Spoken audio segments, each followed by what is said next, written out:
Il était une fois une petite fille.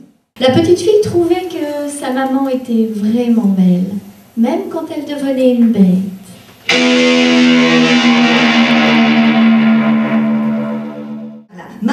La maman de la petite fille était vraiment une femme très âgée, vraiment vieille. La petite fille ne trouvait pas que les deux femmes se ressemblaient tellement.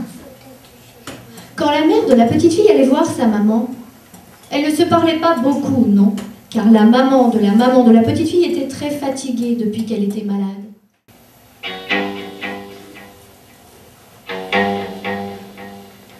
Souvent, quand la petite fille s'ennuyait, elle se demandait si elle aurait vraiment peur le jour où elle rencontrerait sa première véritable bête, véritablement monstrueuse.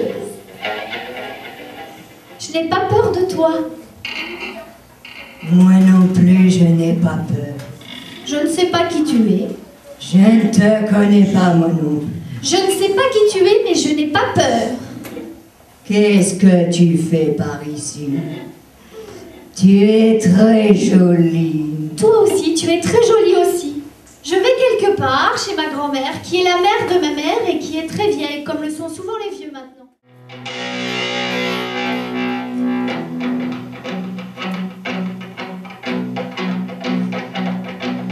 Le loup était devant la porte de la maison mais ne savait pas encore comment entrer à l'intérieur, car la porte était très bien fermée.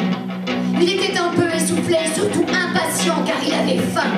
Faim de tout son corps, car cela faisait plusieurs jours qu'il n'avait rien mangé, à part quelques petites limaces et quelques gros vers de terre. Mais ce n'est pas très nourrissant. La porte de la maison de la grand-mère était une grosse porte. Moi, j'ai seulement faim. Et moi, j'ai pas peur de toi. Je vais quand même te manger. Alors mange-moi, mais si tu manges, eh ben, t'es pas ma grand-mère. Peu importe. Mon flan est meilleur. Tais-toi maintenant. Non, jamais. Sinon, je crois que j'aurais vraiment peur.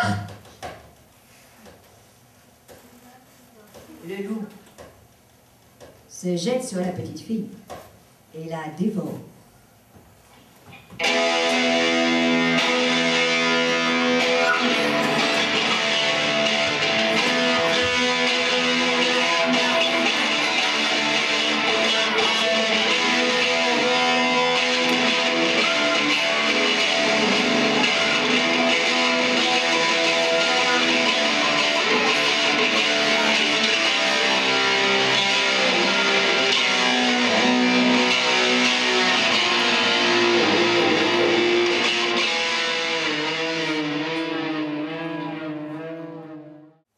Quant au loup, après qu'on lui a recousu le ventre et qu'on l'a laissé repartir dans les bois,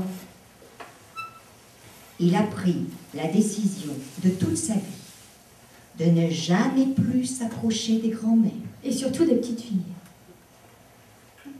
Une vraiment très sage décision.